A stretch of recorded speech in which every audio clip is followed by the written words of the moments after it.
Some shows don't need a celebrity narrator to introduce the show, but this show does. In a world filled with endless opportunities, why would two men who have built 13 multi-million-dollar businesses altruistically invest 5 hours per day to teach you the best practice business systems and moves that you can use? Because they believe in you, and they have a lot of time on their hands. They started from the bottom, now they're here.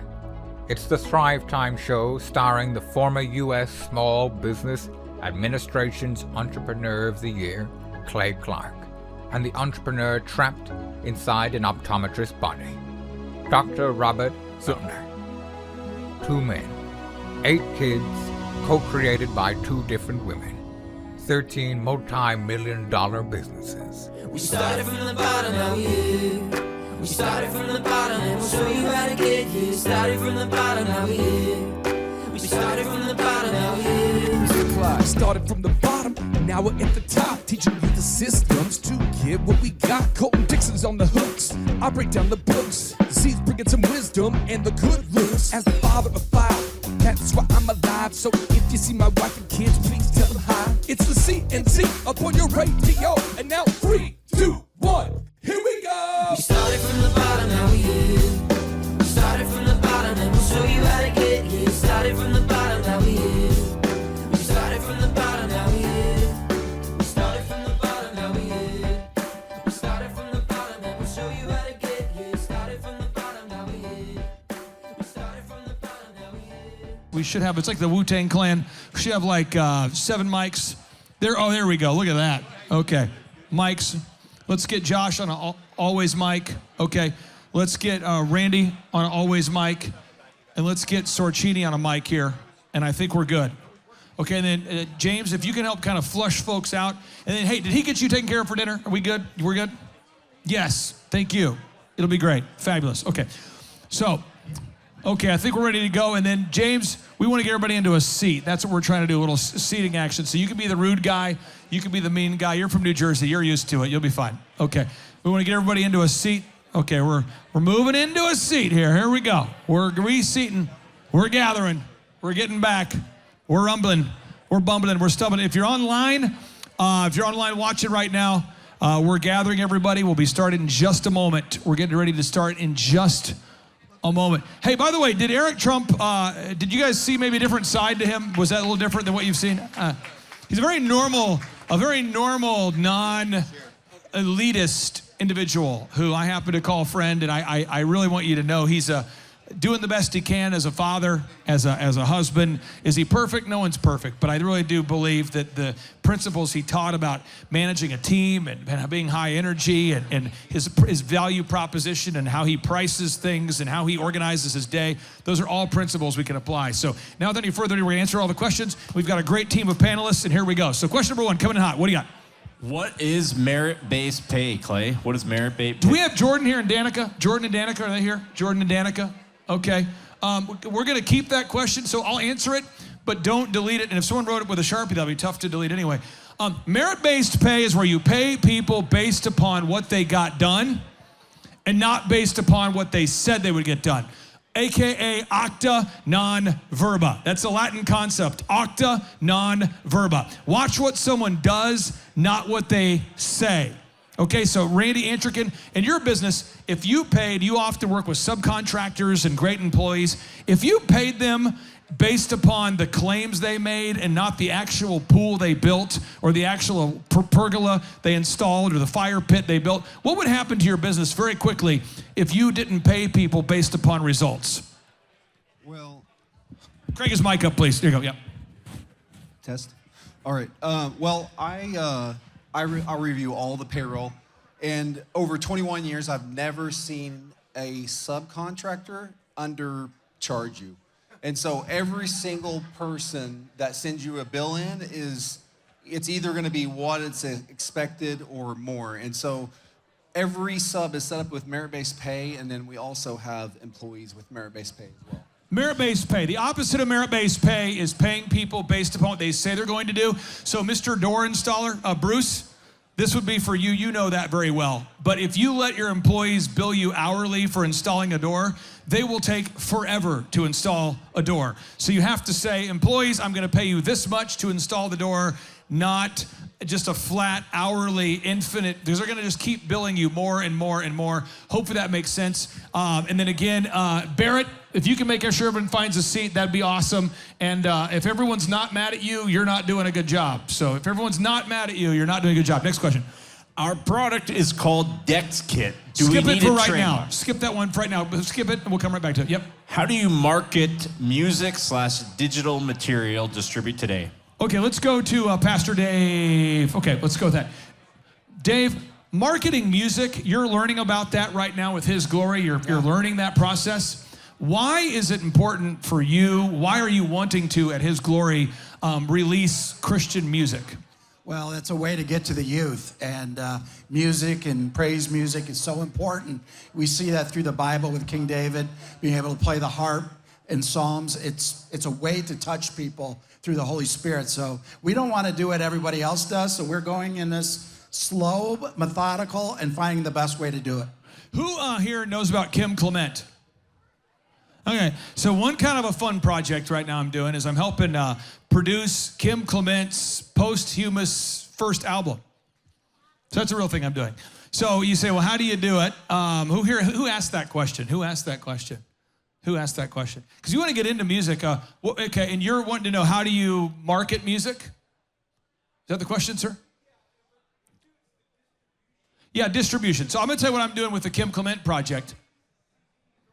Well, I'm going to tell you what I'm doing with Kim Clement, because I'm doing what I want to do with the Kim Clement project in a way that makes sense to me. So how many of you, by show of hands, know who Kim Clement was? Okay. How many of you know he was a phenomenal musician? And there's a lot of tracks that never made it out to the public, but they're great. They're instrumental songs. There's epic music. There's great songs. And so what we're doing is we're digitally reproducing everything so it's like high quality. So it's Kim, but Kim at the best. It's almost like Dolby THX kind of thing. Okay. Then we're saying, hey, if you buy, it's going to be approximately like $77, something like that. Okay, something like that. But if you buy, you'll get a vinyl shipped to you, right? So you get a vinyl, kind of something fun. You have like a nostalgic, like a tangible something. You get a $77, you get a tangible vinyl sent to you. You're supporting Kim Clement. You get a copy of his music, and that's a way to monetize that, if that makes any sense. Because otherwise, if you go on Spotify, there's a podcast called And the Writer Is. You should watch this. And the Writer Is. And the Writer Is. We'll put it up on YouTube there. And the Writer Is. Go to YouTube and look for And the Writer Is. It's a podcast entirely about how to monetize music. It's created by Ross Golan, who I've interviewed on my show. His podcast is called And the Writer Is. And then, Sean, if you look at the channel, I can show you which show to watch specifically, but he breaks down how it works. But the problem is, if a song if it goes viral and it has millions of views, a typical artist will net about 15 grand. I mean, it's radical now, So if you look at the interview 227 here with Ryan Tedder, interview 227 with Ryan Tedder, and then scroll down. Sean, click on the channel itself if you can, And the Writer Is. Okay, yeah, you're doing great. Okay, and then it's 227 with Ryan Tedder, and then click on, okay, and then keep going down, you're doing great. Keep going down. I want to scroll back up, Sean, and click on the word where it says videos. Scroll back up. Where it was videos. Yeah, right there. Okay, yeah. Okay, and then scroll down. So Ryan Tedder, 227. 227, Ryan Tedder, keep going. No, don't play it. Go back down. Okay, keep going. That's 227, Ryan Tedder. That's the one you want to watch. And then keep scrolling down. Keep going down slowly. There it is. It's it's the one, How Songwriters Really Get Paid and Why It's Broken, David Israelite. That's the podcast where he explains how it works. So for Kim Clement, we're going to sell a vinyl, and you'll get a vinyl, and then you get great music, and it supports the ministry, and it's something tangible. That's what we're doing. And I'm doing that because I reject almost every industrial complex that exists, and I do it my own way. But as far as how the industry works, that's the two podcasts. Hopefully that's helpful for you. Okay, next question. What changes in the economy should young entrepreneurs prepare for? Okay, can we go ahead and let's just erase them once we get them if we can. If the eraser works, hopefully it works here for us. Changes. What's happening right now, I'm going to go to Karime. I'm going to pick on you, Karime. Okay, and then I'm going to pick on David next, okay? So what happens is you're having more and more people that are excited about universal basic income. You heard about this? By show of hands, who's heard about this? So more and more people are coming to me at job interviews asking, hey, what ongoing education are you going to provide me? And I'm like, excuse me, I thought you were going to be providing labor in exchange for compensation. And they're going, hey, no, but what kind, how many of you heard these questions? So they're coming to a job and they're wanting you, what are you going to do for me? Instead of what am I going to do for you? So I would just say that economically, universal basic income is the biggest thing I don't know if you get ready for it, but it's something that's concerning. I just want to get your thoughts. Kareem, are you noticing, because you and your daughter work very hard, but have you started interviewing job candidates yet? Have you seen this? Yes, so immediately we had 3 people we were looking at, and 2 of them did not work out. One of them was already taking days off, and her wrist hurt. Now, my daughter, who is 15 years old, was working, I mentioned, sometimes 70-hour work weeks over the summer, and we were like busting our butts, and she was out working these 18, 19, 21-year-olds. So I'm gonna go to Dave on this, and I'm just trying to help you. I don't want to come across like an angry 45-year-old man, but I just being real with you, okay? When I worked, how many of you worked construction of any kind? So I got a job, I worked, construction, because I had no really skill, and they needed some guy who spoke English who could lift things, So I'm there in the hole pouring concrete. Who's ever poured concrete before? That's a lot of fun. And every day I'm forming, you're making forms. So they're concrete, you're making forms and you pour concrete in it. And so I'm in a hole 10 feet in the ground, 15 feet in the ground in Minnesota. And every day my hands hurt, right? And so my boss, Peter, who if he's watching this, every once in a while, I run into people that watch our show that I haven't met in 20 years. So Peter, if you're watching this, big shout out to you. But Peter used to say, how's everybody doing? And how many of you have worked construction before? Okay, your boss says, how are you guys doing? And he's yelling at us because he's up on a form, okay? So he's up 15 feet in the air, we're down in the hole. And he would say, words I can't say, but he would say, how are you holes doing today? And there's 45 of us down in the hole working, and we're like, good. He's like, that's great. And then about noon, he'd be like, hey, is it terrible down there? Because it seems hot, And we would go, yeah, it's terrible. I'm sorry, I can't hear you. You want to stay later? That's exciting. And then he would say, now, as far as for your orders today for lunch, Clay, what would you want? It was my first day at work, and I thought, where are we going? That's my question, And he's like, well, we are going to Arby's. And Clay would like to know Clay, what would you like at Arby's? And I'm like, roast beef with curly fries. Like, oh, the curly ones, the spicy or not spicy, Well, then he comes back and we all get a bag of McDonald's. All of us. Because it's construction and no one cares what you think and what you think. No one cares about your dietary restriction. Nobody cares because it's construction. And every day for days and weeks and months and years, he didn't care. Nobody cared. You know why? Because the goal was to what? Pour concrete. And I would come home from work with splinters and my wrist would hurt and my back would hurt, and my head would hurt, sunburns. And then he would say things like, Clay, how was your first day at work? I'm like, I'm pretty sore. He's like, that's great. Shut the hell up, And that's called work. And that's a great thing. You just heard Eric talk about keep your kids poor and busy. Now you got kids who are like, my wrists hurt. I have anxiety. What great way to stop anxiety is recognize you will die from starvation if you don't work. The Bible says if you don't work, you don't eat, right? So all I'm saying for you, the biggest change that I could see in the economy for you as business owners is you have to be very selective of hiring hardworking people, the kind of people that Eric hires, people that will get their job done, and you have to be more and more selective about that all the time. There are great people that exist, but you cannot hire people with perpetual anxiety who are overwhelmed by their day, who are worried about their sore wrists and their headaches, because you won't get anything done. So I would just say, get ready for the graduating class of 2026 because they are jackasses of the highest order. And that's my inspirational speech. Okay, so Dave, any thoughts? You got kids that are not jackasses. You've raised them to be tough and tense, but you're seeing it a little bit. What's your reaction to the workforce? When they're talking about compensation, that is going to be a universal basic income is something that's coming to the planet because there's more people than there are jobs to do, and they got to find somewhere to put all these people that a lot of the classes of the world refer to as useless eaters. And they're working through this problem, and they're creating a class of useless eaters. And so is that good language? Am I on board with that? No, I'm just saying what's observable. When we have guys like Mike Rowe doing interviews at a Caterpillar factory in Illinois with jobs that start out at $85,000 a year plus benefits day one, and they have 11 openings and can't find anybody. and we're producing thousands of sociologists every year and archaeologists and people that you've never met in that field ever.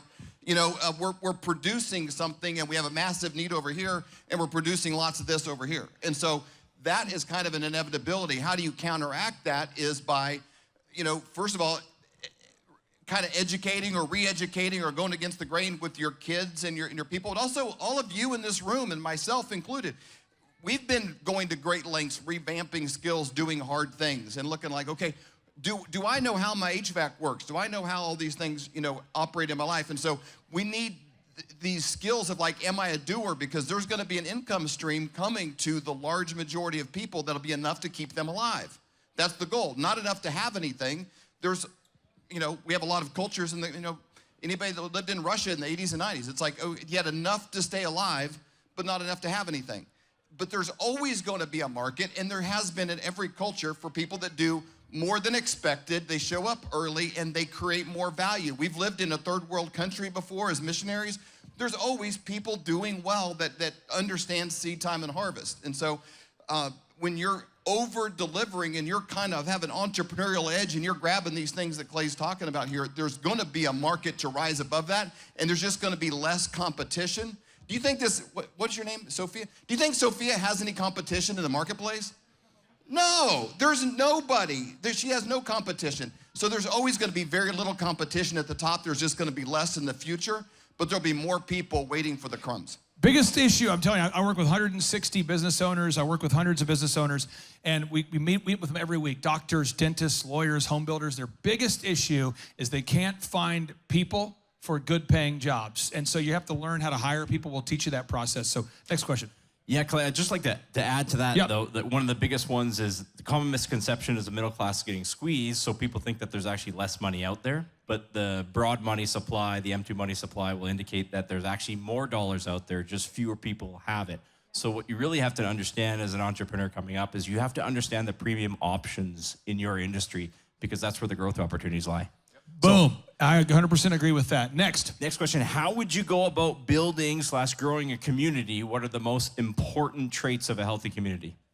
I don't have an answer for that question. I'll go with Stacy first, because I think you're doing it. And then your show, Flyover Conservatives, it's kind of a community. I mean, it's a group of people that when they meet you at the Elijah Streams events or our events or the Reawaken events, they know you, they share similar values. You've been building a community. I don't know if that was your goal, maybe it wasn't, but how are you building a community?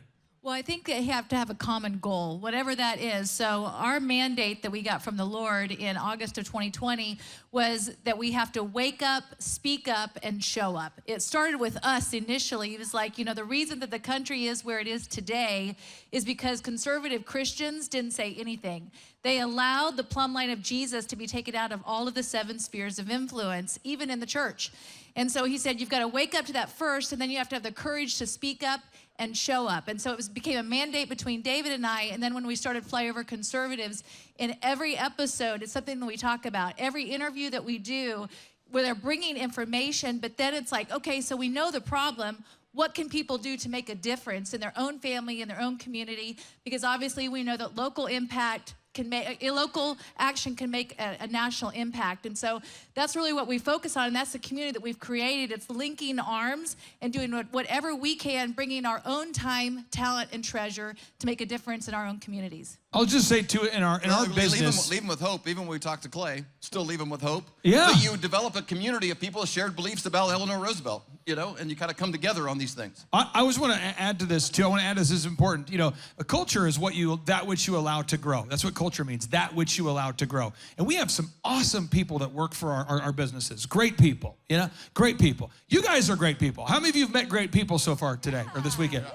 So, I mean, you guys are a community, and we do that because, you know, we don't apologize for our values, and therefore, every once in a while, I talked to a guy this morning. It was a little interesting bathroom conversation. I never know how to talk to a man who says hello while I'm at the urinal, but he was not a fit, let's just say. Was not a fit for this particular event, you know, and the community was not the right community for him. You know, he thought this was going to be a thing, and it wasn't the thing, and so I was trying to be nice, but that's what the refund is, and that's what you do, and okay. So all I'm just saying is you want to be intentional about that which you're going to allow to grow. Don't be afraid to pull weeds. Next question, Josh. You might have already answered this. How to get leads from a windows and siding business? Okay, we got that. Okay, feel good about that, Bruce. Okay, and all the AI questions, I'm going to answer them all at one time in just a moment. Okay, so we'll skip all that for right now. Yep, go for it. So then, Clay. Oh, I guess that's. Well, how are you changing your strategies not only to adapt to AI but to changing habits? Next. Yeah, I'll pull it up in a second. Okay, next. Okay. Isn't it unethical to get reviews from people who have not used your services? It's a great question. Depends upon what business you're in. So let's do an example. If you're a dog trainer, you can get reviews from people because they've experienced what you're doing. So you can do like a demonstration booth at a trade show. So let's say you're a dog trainer.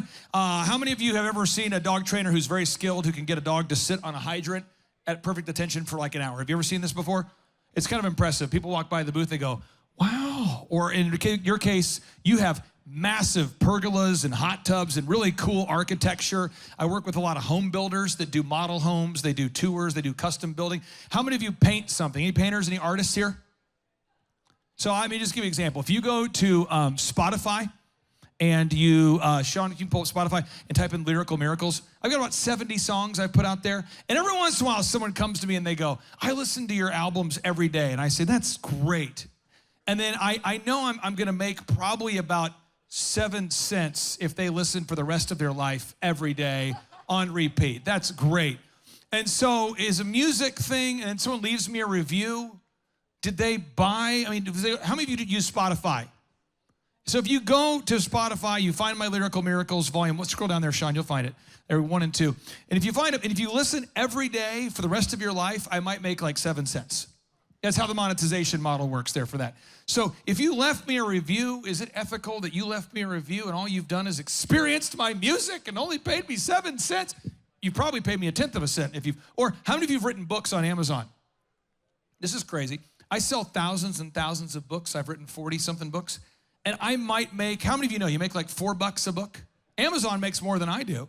So I have people that come up to me and they say, I've read every one of your books. And I'm like, that's incredible. I probably made $20. Yes.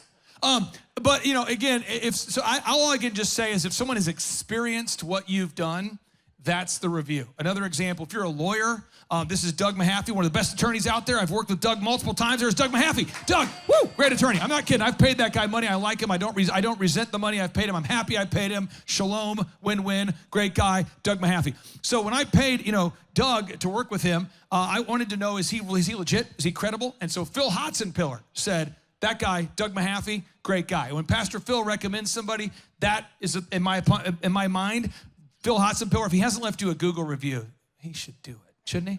It's almost an ethical thing at this point. So Phil could leave you a review because he's used your services, he likes you. But if you're a lawyer, getting reviews from people that know you and know your character, that's a big thing. So all I can say is you need to get reviews from people that have experienced what you do. Next. My target audience are executive producers, agencies, and studios. I provide visuals and motion design. So they're thinking about how do they target that audience? Dave, I'm gonna go to Dave real quick here. Dave, you guys at His Glory, you're building quite a network now. And then we'll go to Andrew Sorcini next. You're building a big network. And if someone wanted to reach you, who asked that question, by the way? Okay, so you do what, video and graphic design and a lot of art things, or what do you, did?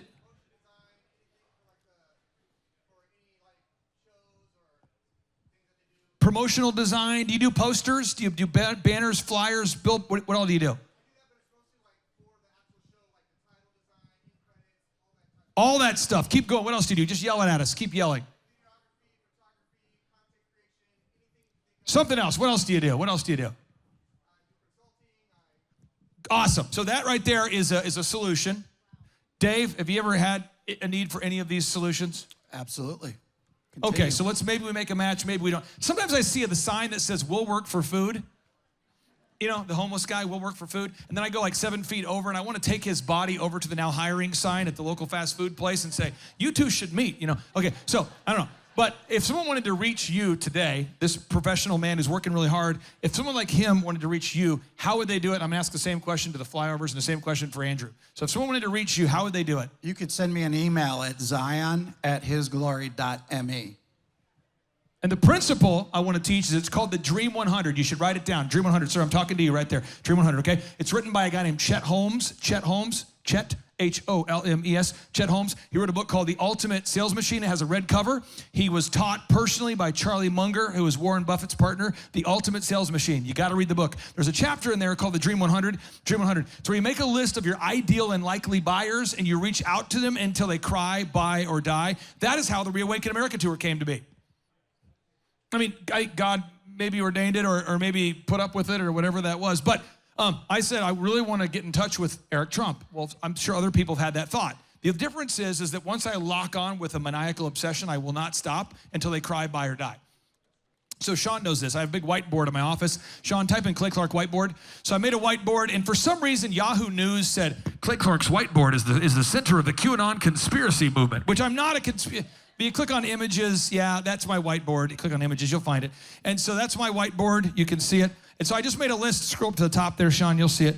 Yeah, maybe it's not there. Maybe you got to click on the article. Okay. But anyway, so I made a big whiteboard of all the people I wanted to reach, who I did not know, and then I just reached out to them over and over and over and over and over until I hated myself. I'm not kidding. I got to a point where I'm like, man, I hate myself. I hate myself when I'm with myself. Man, and then you keep going and going and going. So again, Randy, your business, PMH, somebody wants to reach out to you. This guy does graphic design, does online marketing, whatever. If he wanted to reach you, your company, how would he reach you? Best way is the website. You could also Google our Google map that has all our information, or if you're in Oklahoma, you can go to any of our 3 showrooms. That's the whiteboard, man. There it is. Look at that. Now, I did the same thing for the wedding business. I made a list of every wedding vendor, and I'm going, I want all these vendors to refer every bride to me. And the red dot means I talked to them on the phone. I'll never forget when I was with President Trump showing him Kim Clement videos for the first time. We had a guy named JD. I think it's JD. Where's JD? There was a guy who actually worked with Kim Clement. Anyway, big goal of mine was to get the Kim Clement prophecies to President Trump. And I was with President Trump and General Flynn and my wife. We're like 4 feet apart, and I'm going, I finally have reached the center of the whiteboard. Okay, so Andrew Sorcini, if someone wants to reach you to sell something to you, and AKA these kinds of services, how would they reach you? I think the website is the best example. I have people that reach out on the website offering me accounting services. Just this last week, Charisma Media, who's some outfit that I've never heard of, reached out to me through the website and said, hey, Andrew, I saw you on a podcast with Elijah Streams, and I'd like to talk to you and see if maybe there's a way that we can partner up. So I reached out, I looked at their website, I saw they're already working with Amanda Grace and some other people that I also work with. So I made the connection, and we're probably gonna proceed with a partnership. I think that's the best way. And I'm not a new ager, okay? I'm really into the Bible. I'm really into the Bible, but I'm just telling you, I make a big whiteboard. This is my step 1, okay? Get a whiteboard, and I make a list of everybody I want to work with. I want to see it to make it real to me so it doesn't drift into the junk drawer of life, so it does not drift into the junk drawer of life. And then I make a list, and Sean, your desk was by mine, so Sean, you're on the mic, I think, over there. You can comment. Oh, yeah. Do you remember when I rolled out the whiteboard? I do, yeah. And I think you were like, hey, man, I need you to wipe this off. There was some crap on it at the time.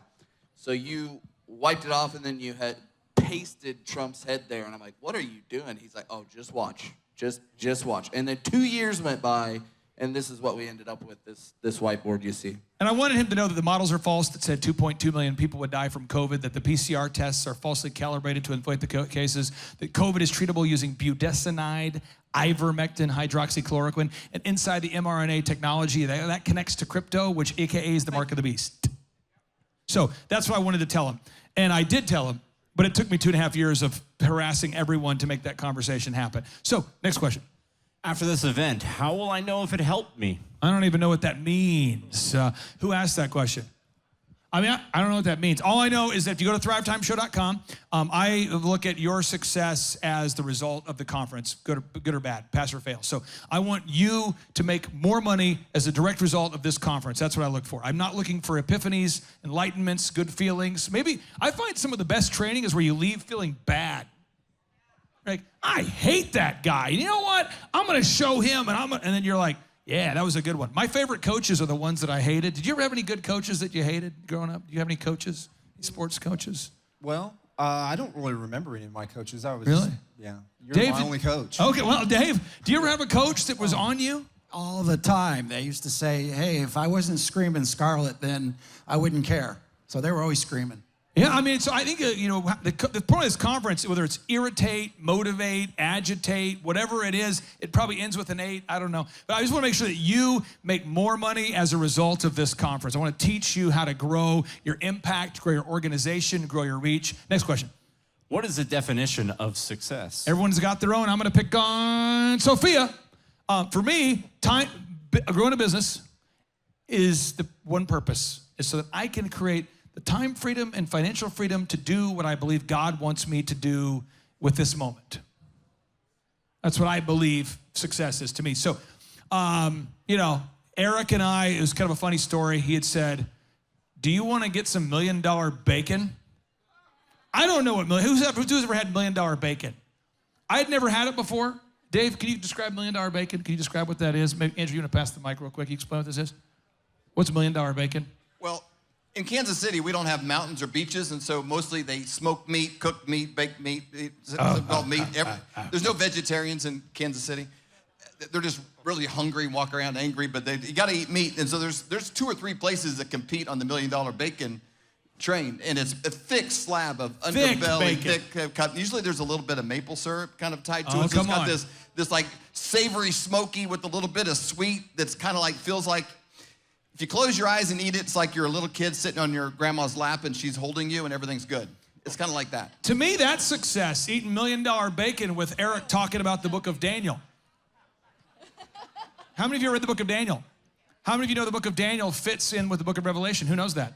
The book of Daniel and the book of Revelation fit together. Who did not know that? Book of Daniel, okay. So Daniel chapter 2 prophesied a time where the miry clay will be mixed with iron, man with machine, transhumanism. Who knows about that? Okay, so Daniel chapter 2 is also Revelation chapter 13. So I don't know about you, but to me, success was to have $1 million bacon while and Eric said, so what do you think's going on? And I'm like, well, Daniel chapter 2. And to me, that was success, is talking to him about Daniel chapter 2. And I remember when he turned to me, he's like, I don't hear this from other people. And I said, Eric, I'm on a mission from God to teach you about the Bible. And he's like, do you want some deviled eggs? I go, sure, yeah. And so that to me was success. Taking my son to Guitar Center and looking at gear, that's success. Hitting on my wife every single day, trying to convince her to stay married to me for another week, that's success. That's a move. But success is having the financial capacity to have the time freedom and financial freedom to do what you believe God's called you to do. Andrew, I want to go to, Can I just point out something that's amazing about you? Sure. You just tied in bacon with like, a Jewish end times prophet. It's the weave. That's a lot of people can't make that leap between bacon and Daniel, a Jewish prophet. Like that doesn't normally go together, but you made it work. What? Now, so Sophia, I want to get your thoughts. What's success like for you? And I want to go to Andrew. What's success like for you? What does it mean to you, success? Success, it's like having a business that gets really successful, and in that sense, it grows enough money for you to do more experiences and help more people and grow your family with the business. I would say that's success. The first day I was successful, in my opinion, I was like 22. I called my dad up. Boop, boop, boop, boop, boop. Dad, may he rest in peace, by the way. He died of Lou Gehrig's disease. I don't wish that on anybody. But I called my dad. Dad, what's up? He's in Minnesota. Hey, I'm going to hire you today. And we grew up poor, so I'm like, you want to come work for me? He's like, what would I do? Accounting. He's like, I've never done accounting. I'm like, that's awesome. Let's do it. So hiring my dad was success. Working with my son is success. So everyone has different definitions. But Andrew Sorcini, third baseline, Dodgers game, is that success or what's success for you? That is success for sure. But for me, it was to be able to have the financial freedom in business and in life to where if one mistake isn't going to put me out on the street. And with my business, it was like at first I started with people giving me credit. I would wait for people to pay me for metal, and then I would use their money to buy the metal with and then ship it back out. I mean, basically, I didn't have the reserves. Once I had the reserves, I had the freedom to go out and search for good deals and be able to control my own market. To me, that was a big deal. Also success, Andrew convinced a severely vision impaired woman to marry him. She can't see him. That's his wife right there. That's Andrew's wife, Miss Sorcini. There she is. So That's a true freedom. There it is. Okay. Next question. Do the videos need to be testimonials for Vism? No.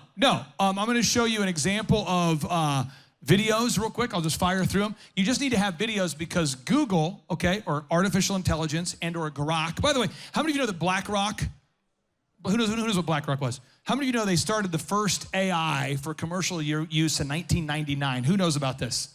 Called Aladdin. And it now controls 88% of the S&P as of January 1st of last year. So I'm sure it's up to 91, 92% now. So the S&P has been controlled by an AI since 1999. Hello. Okay, so, but what happens is Google is going to pull, Grok is going to pull, ChatGPT, it's going to pull from videos, images, search engines, more Google reviews, and it's going to recommend something to somebody. And people are turning their authority from their brain to AI. They're shifting their authority from their mind to an artificial intelligence. That's what they're doing. So they're going, since looking on Google would require me to use my brain, Grok, can you do it for me? And Grok goes, yeah. Use Randy Ancherkin. He's the best. And how did you get that? Well, it's because he has the most reviews, the most videos, the most images. So, hey, Randy, when we go to pmhokc.com, you have examples of your work you're always putting out. Why do you put out examples of your work at pmhokc.com? Well, we're selling to the high-end customer, and they want to see what you're doing. And that's really why we did our showrooms. Our showrooms are not really retail stores. They're kind of walk-in vignettes that you can experience everything in person. We do trade shows like that. All of that is designed around making the customer feel more comfortable with their purchase. So the images, everything starts with the Google search, and they're looking at your work. They're vetting you for your Google reviews. It all just kind of ties into their buying experience. But if I was cleaning houses, I would say, hey, my name's Clay Clark. Today we're going to clean an unbelievable house. I'm super excited to show it to you. And I wouldn't reveal their address. I wouldn't, compromise somebody's, privacy. But I would have a video that highlights our team cleaning or something. Or if I was an automotive repair shop, I would show, today we're going to fix a yada yada engine or whatever. Next question. Are descriptions important on images? Yeah, how you title the images matters, okay? So you need to rename the image. So if you took a photo today of me or I took one of you, your phone will index it, right? It has a geotag usually, and it will say, and if you hit save on the photo, it'll be like photo what? A417-3-2-9, something easy to remember. And you have to rename it so you can find it later. Make sense? So you'd have to rename your images so that way you can find things. Does that make sense? So if you do a search for Bill Belichick's #1 fan, by the way, this is Bill Belichick before the new love interest, okay? So that's my little disclaimer, okay? So, but there was a time in my life where I wanted to be Bill Belichick's #1 fan, and so there it is. AI overview says there is no single officially designated #1 fan, but business coach Clay Clark has used the phrase to describe himself. And if you scroll down, you'll see more about this. And if you click on images, you'll see, and it's because I have obsessed with optimizing myself for that phrase. So much so I've been interviewed on multiple radio shows in the Northeast about my love of Bill Belichick. There's a woman, though, who has a Bill Belichick tattoo on her leg, and that's just dirty. So anyway, so that's how that works. See, how you name it doesn't matter. Next question. And it's a keyword, so what do you want to be searched for is what you named that photo. It's not just a random, like, your business name. Does that make sense, what he just said? Okay, next question. Great clarifier. Yep. Clay, they're starting a not-for-profit for mental health retreats for exploited youth. What is this is a not-for-profit for mental health. This is a conference. Is like, wow, don't do what he's doing. That's a mental... No, but I think when I'm going to go to Dave on the nonprofit thing. I just want to be clear on this. I'll go to Dave on the nonprofit thing. When you start a nonprofit, I'm just making sure we're getting this idea. There's a certain level of honesty and integrity you have to have with yourself as to why you're doing it that's beyond what the government classifies as a nonprofit. Does that make sense? So I know people that have a nonprofit, but they're very profitable. How many of you have you seen this phenomenon before? I've also seen people that are doing a nonprofit for the right reasons. So step one, you want to be doing it for the right reasons. Step number two, Doug, can you wave to everybody? Wave everybody right there. It's Doug. Doug, do you set up nonprofits for people? Okay, so you want to work with a credible attorney. That would be Mahaffey Law. Mahaffey Law, that's the website. Sean, pull it up there, mahaffeylaw.com. Great team, Mahaffey Law. That's Doug and his team. Another opportunity for you, I like to give you two options. It's wintersking.com, wintersking.com. And they'll help you set up the nonprofit. But before you do it, I just want to make sure that you're doing it for the right reasons. But Dave, what do you want your thoughts on nonprofits or ministries or just... Well, you got to be careful with it. When we did it, we were targeted by the Obama administration. The IRS targeted us. You heard about the Tea Party, but they were also going after Christian nonprofits, and we were one of them. And if it wasn't for the exposure of Lois Lerner, we wouldn't have got approved. So we're a 501c3, which was an act of God, literally, and a 508. And then we also have LLCs, because when they're coming after you, it gets pretty complicated. And you got to make sure legally you're covered on every avenue.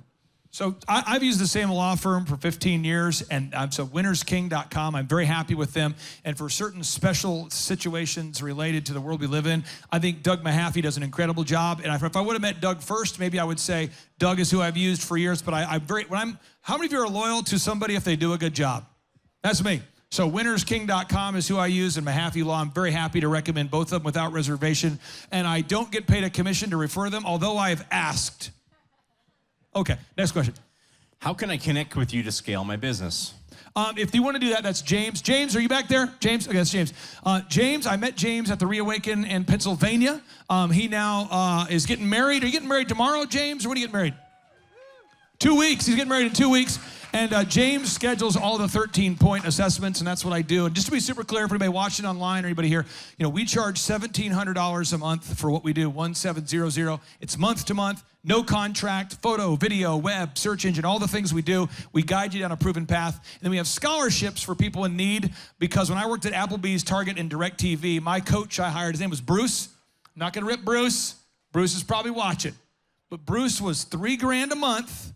1-year contract, and if you ever called Bruce, you paid per call, per hour, per email, per conversation, and we're flat rate. I don't charge per call, per hour, per email, and Bruce was very helpful, but every time I would talk to Bruce, it would result in another bill, and then Bruce would say, we don't do video here, but I would recommend you hire a videographer, which would result in another $15,000 bill, and so we do all of those things in-house. And just you can schedule a consultation with James. That's what he does. Next question, yeah. How do you balance a successful life with our faith and the current state of the world? Well, I'll just say this. I do a really horrible job at this. I'm probably the worst. How many of you know we're only saved by the grace of God? I was just thinking this morning about what a crappy individual I am.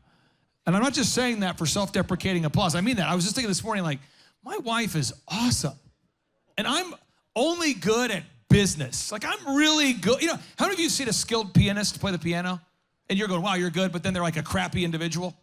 I'm thinking to myself, I am really good at business, and that's about it. I don't ski. I don't go outside a lot, as you can tell.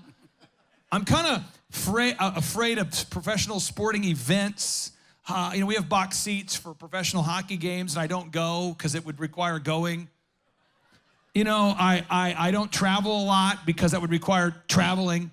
I almost said no when invited to go to a beautiful resort in another country and I'm going, I am awful in so many areas. Skiing, we took my kids skiing this year. I'm afraid of heights, speed, mountains, and driving long distances, all the key components for skiing, But I did hang out in the ski lodge. And I'm just saying, so first off, let's just start. This is my 3-step plan for you. I want to get Randy's thought on this, okay? 3-step plan. One is recognize you and I are awful, wretched, filthy individuals that are only going to go through heaven through the grace of God.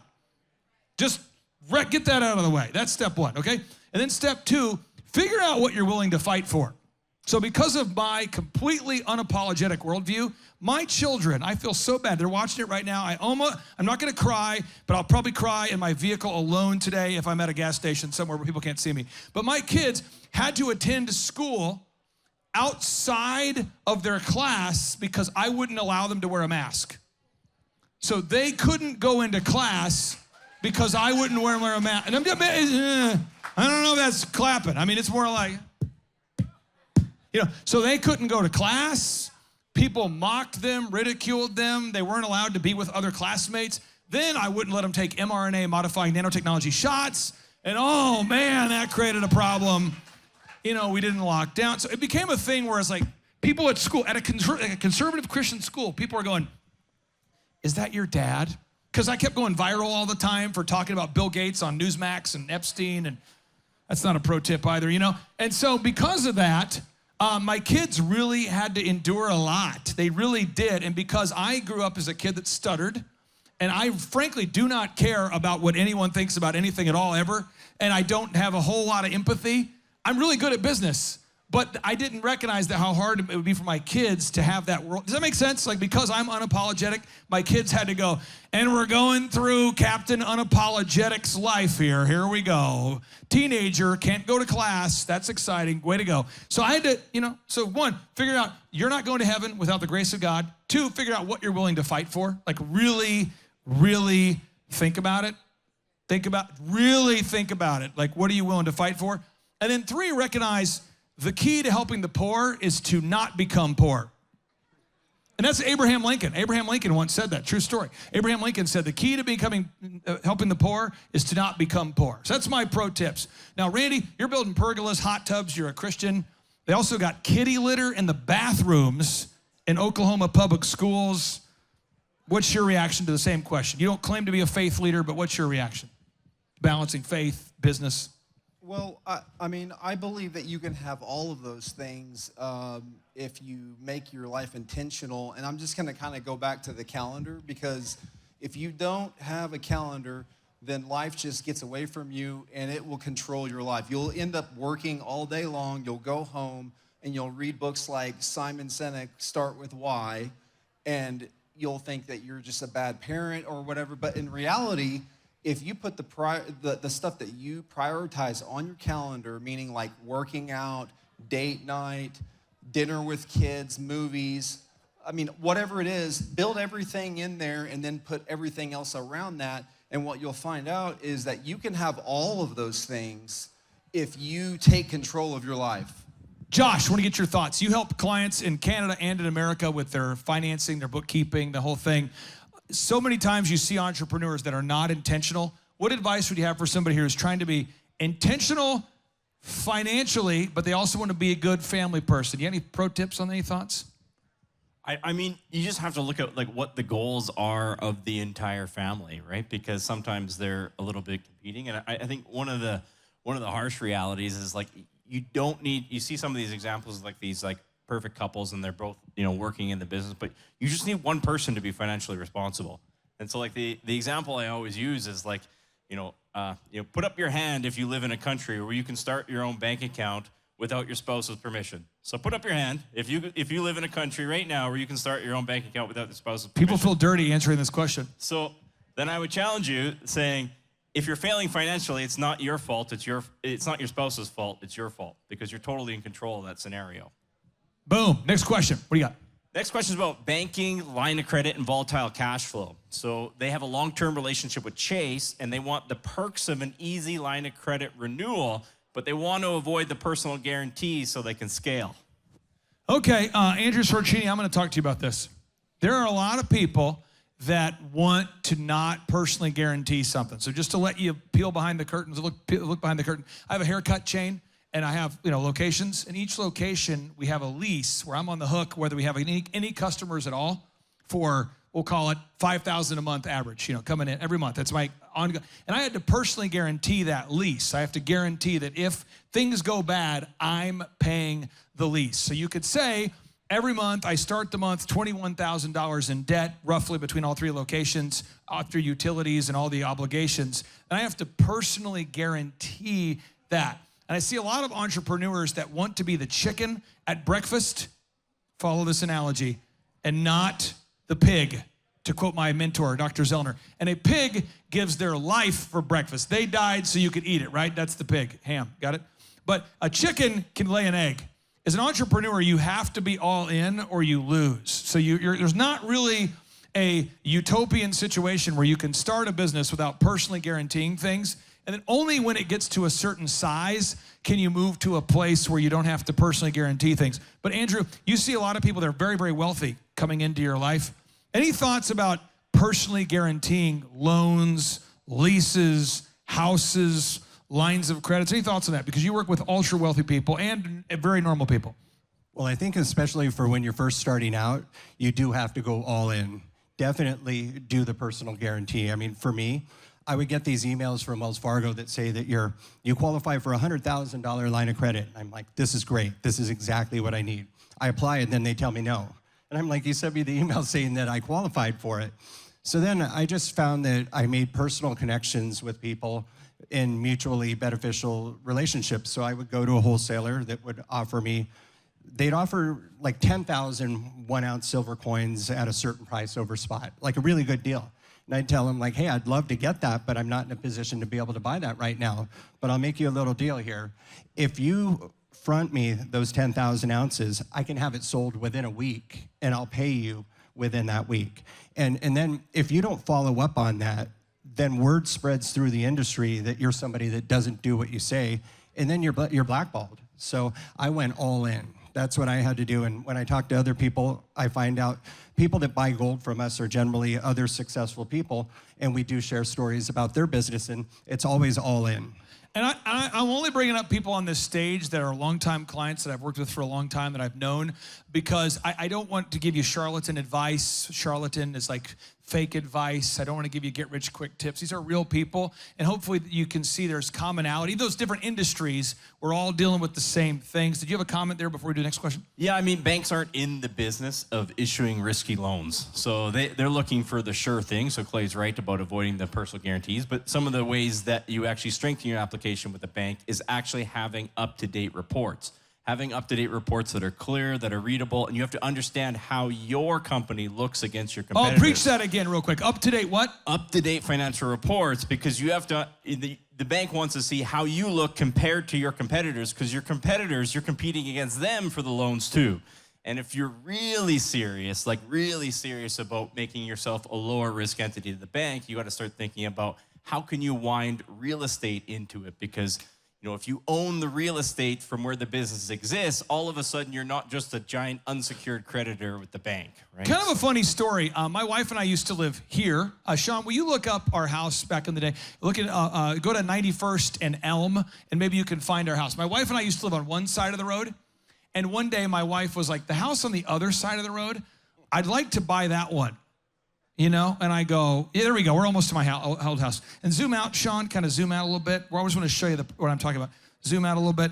Okay, and zoom out a little more. I'm kind of lost, but we're going to get unlost soon. Back it up. That's 91st and Elm, Sean? Okay, head on out to Lynn Lane, maybe, on 91st. So you're going, we'll get there. Okay, I think we're getting there. Someone says, I have no idea what we're looking at right now. Sean, do this real quick. Do a search for 8900 South Lynn Lane, Google Maps. This is a house I used to live at, 8900 South Lynn Lane, Google Maps. Okay, and then get rid of all the other funk, and then Broken Arrow, and then Google Maps. I'm just trying to show you what I'm talking about here. Okay, Broken Arrow, pull it up.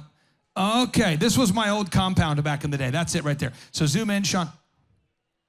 Okay, and it was a house, and it kind of goes, yeah, there it is, there you go. So that was the house. And it was like a house on one side, right, and it was connected by a bridge, and then you had, look at all the vans. Okay, but then you had, so I had the house over here, and then I had my business connected to it. And I remember when my wife was saying, hey, we might want to look at buying the house.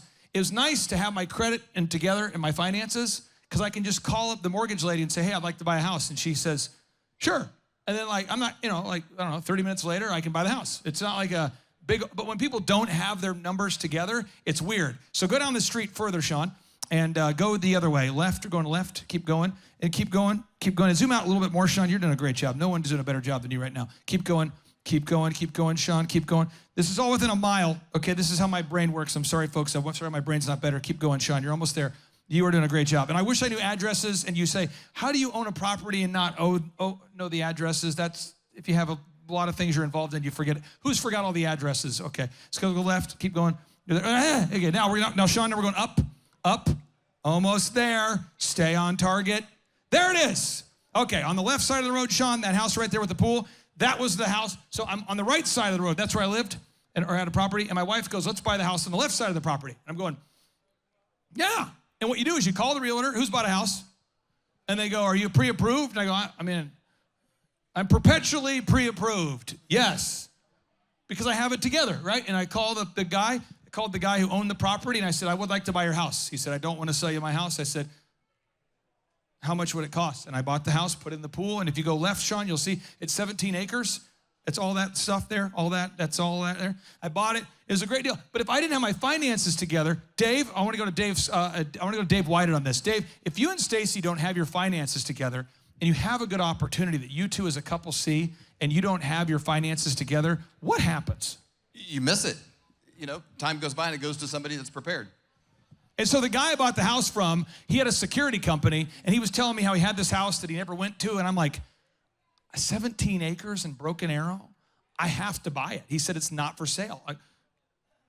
But I have to buy it. He sold it to me. So I had houses on both sides of the road because I had my finances together. And I'm telling you this because that's what this guy does. You want to keep your finances together so you're ready to go when opportunity presents itself. Don't wait until you need your finances. Yes, sir. Yeah, and the last part would be like the liquidity matters too. So the type of assets you have, if all your assets are illiquid, that does not look good for the bank too. But if you have liquid assets, sometimes you don't even need the bank's permission. There's other ways to borrow against the liquid assets. I invest primarily in smoothies. Okay, I'm just kidding. Okay, next. Go this way. What words should I use to train our staff for getting Google reviews from patients in a medical clinic while they're still in the office? Yeah, and I'll be clear. So many people who have, anybody here have a medical business you're involved in? Probably a fourth of our portfolio is medical-related clients, okay? Anybody here working in a nonprofit? Nonprofit, anybody here? Anybody here do real estate? Anybody here? Hello, okay, great. So you gotta gather objective Google reviews, and no matter what industry you're in, it's not going to happen unless you ask. So the first step is you have to tell your staff, we're going to ask every single customer to leave us an objective review. We just have to ask that question. That has to be a cultural thing. You just have to ask, all right? And then second is I would highly recommend that you caffeinate and compensate your staff for those reviews. You go, hey, I'll put you on a constant diet of Red Bull only, and I'll pay you per review. Go get them. There's got to be some cultural shift that happens where you're going to get reviews and you're not going to not get reviews. Because sending someone a little QR code and texting them, it doesn't work. Putting up a little banner doesn't work. Emailing people. How many of you know that the average American has over 1,000 emails in their inbox right now? You can't email people saying, leave me a review. That doesn't make any sense. People aren't going to do it. Next question. Yeah. When is the VIP dinner/lunch? It's tomorrow. It's tomorrow. It's tomorrow. Today's the day of fasting. Today's the day of bitterness and just hunger and anger and hostility. And then tomorrow we eat like kings and queens. And okay, that's what it is. It's just how when you're working with the Secret Service, you got to be flexible. Next question. I hear a lot about business structures of the successful using an LLC to own assets. Do you practice this sort of thing to minimize risk? And is there any tips a business structure that is successful to share to minimize tax liabilities? I'm going to go with you on that one and let you answer that question, Josh. Yeah. And then as you answer that question, Sean, I want to answer all the AI questions at one time. So on our agenda, it has the AI. There's a video clip at the top. It's a Dropbox link under my stack of stuff, and we'll play the video, and then I'll answer the question. Okay, go for it. I mean, I would say the first warning sign about any structure, if someone just recommends a structure off the cuff, usually they don't have enough information. So one of the ones that me and Clay kind of talk about a lot is sometimes they don't need any structure, they need some sales first. Go get a couple sales first before you start worrying about a giant structure. But then from there, it can be anything from, in our, do a free consult with Always Bookkeeping. They'll give you our top 10 tax tips, but something as basic as setting up an S-Corp so you can avoid the self-employment tax on some of your income, to as advanced as you're going to shift some of your profits offshore in an offshore jurisdiction. But anybody who points you into one of those without a significant fact-finding mission of what are your business streams of income and what all your assets and liabilities, they're kind of pointing you into the wrong direction. Dave, I'm going to ask you a series of questions, and Dave Whitey, get ready too, okay? And I'm going to be very vague. We'll just kind of have this vague. How many of you are aware of like certain shows that are trying to claim that a certain people group are in charge of everything, Dave? Are you aware of this, Dave? I think so, possibly. Dave Whitey, you hear about these certain shows that say a certain group of people, whoever they are in charge of everything? The requirement is you have to have an accent if you do it. That seems to be one of the barriers of entry. So how many of you know the Reawaken tour? We got sued. How many of you know about that? Mike Lindell got sued, I got sued, Giuliani got sued, and for added encouragement, we all lost. It was awesome. The book of Job is worse though. So we all lost. If you're ever feeling depressed, read Job and you'll go, I feel better by. Okay, so anyway, so we all lost, all of us lost. We all lost lots of money. It was an incredible way to, or we mutually settled for an amount that we all felt good about or something. But anyway, for various reasons. And so, we had to, we did the tour. We did it up to the election because I promised Eric and General Flynn I would do that. We all kind of lost in our own ways. And how many of you, when you've ever lost, like after you wanted to win, but you lost? You ever lost? You ever played a sport? You ever played high school football? You lost by 702 points and your girlfriend was there? Have you ever had like a loss, like just a kick in the crotch loss? Just, you ever had someone run over your dog and then the next day they run over your cat? Your house sets on fire and you vomit on your shoe. You ever had that kind of day? You ever had a day where your foot's wet all day because you step on water? You ever had the day where you have a soggy foot?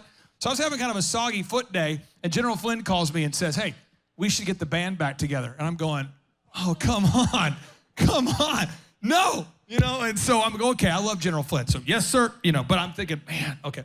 So there's certain people, they keep saying certain people are in charge of everything. So we have to fund it. I have to fund it through LLCs and complicated, right, all that. You know what I'm talking about, mitigating risk? So the LLC that I chose to fund the event hosted by Sheridan Church is called Even More Shalom LLC. Someone will get that joke later in the car. You'll be like, why is that funny? So I'm just saying is these complicated strategies, eventually you have to do something. And at the end of the day, Dave, we look at the risk and people are going, you might get sued again if you do another one. You bring Lindell and Giuliani back, you guys are gonna get sued and you're gonna, but sometimes, Dave, you just gotta do it. What's your thought? I mean, after the lawyers have talked and the risk has been mitigated, you gotta just do it, right? Well, we had to do that with January 6th. We were a huge target. We did Capital Punishment and The War on Truth with actor Nick Searcy. And we had to maneuver that way so that we went through an LLC because we knew they would come after us. And they certainly did, and they took it. Next question. Another question up on the board? We are on to just AI questions. Okay, Sean, we got a video here. And the video, how many of you, we'll take a break after this video. How many of you are familiar with the 3 founders of AI? Let's write them down. Write them down, rebuke me, fight about it later. 3. 1, Bill Gates. Woo!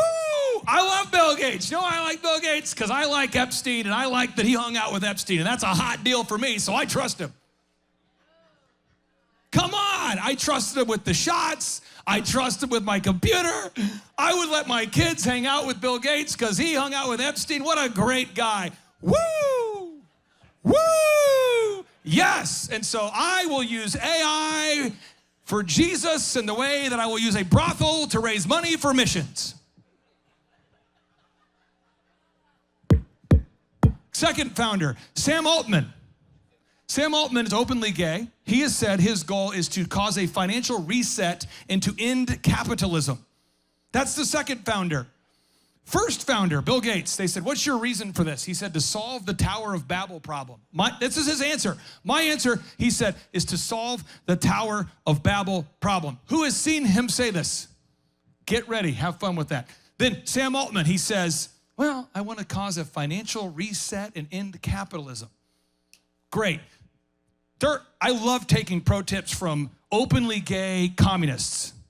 That's my group. I trust those people. The third group, okay, is Elon Musk, who says that he started AI to summon the demon. Who has seen him say this?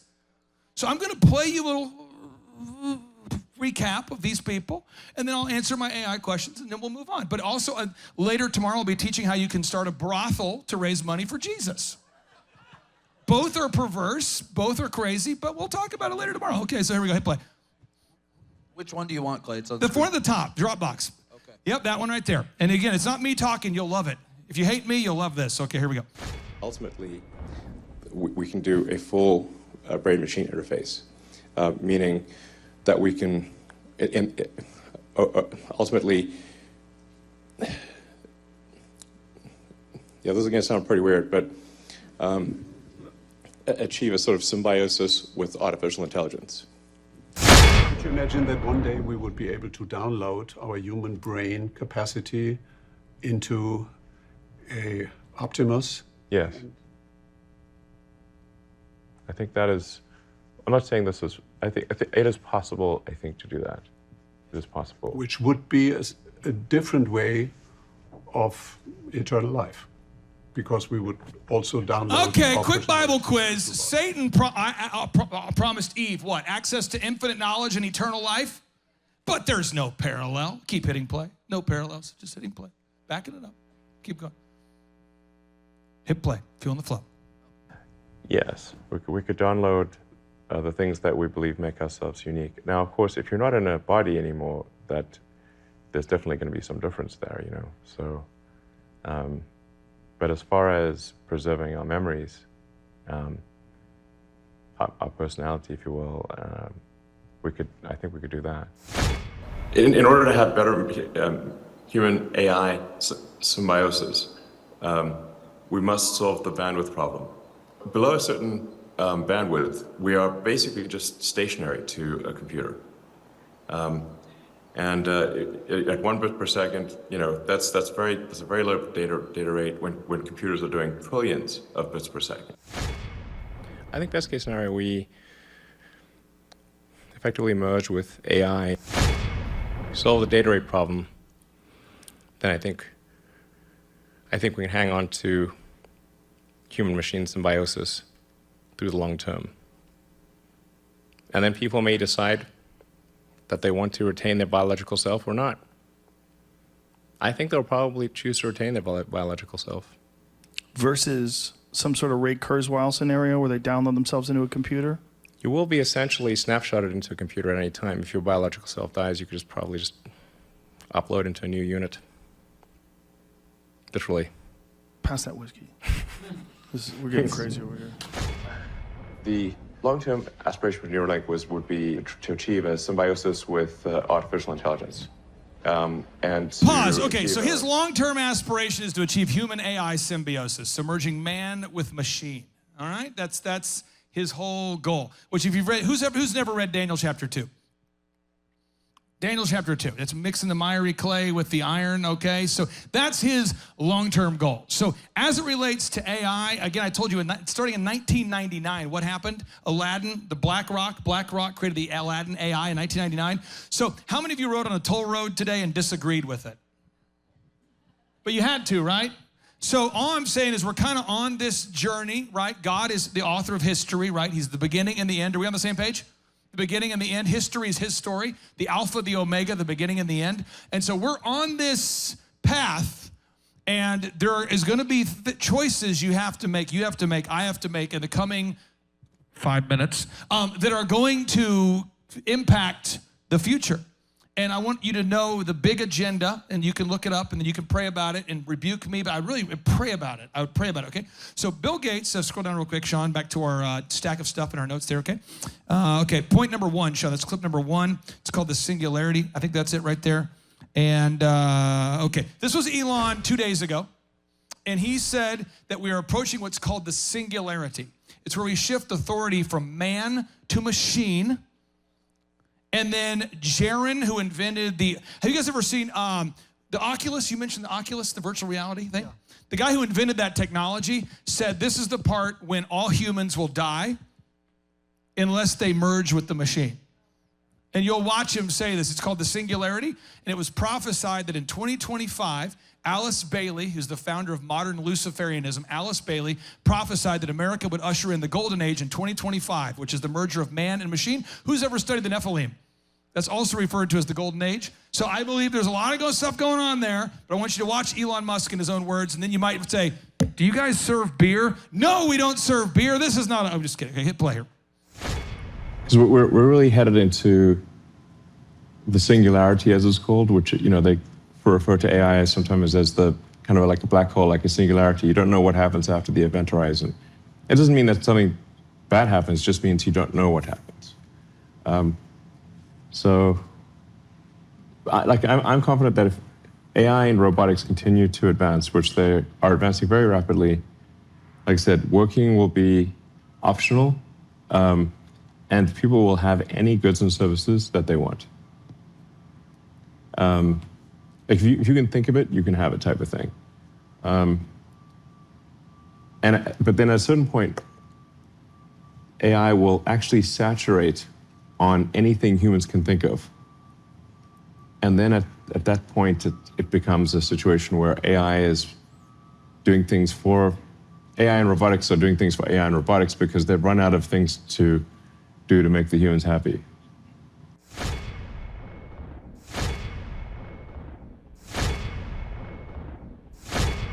Well, so the singularity is what.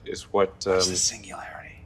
That's the point where artificial intelligence exceeds human intelligence, and the reason it's called singularity, and I think Reiko as well coined that term, is because after that we don't know what's going to happen. What will happen? If you've got some sort of super smart computer that's increasing into intelligence in kind of a runaway fashion. We might fast be approaching another future point of singularity, in which our known world of meaning will simply collapse.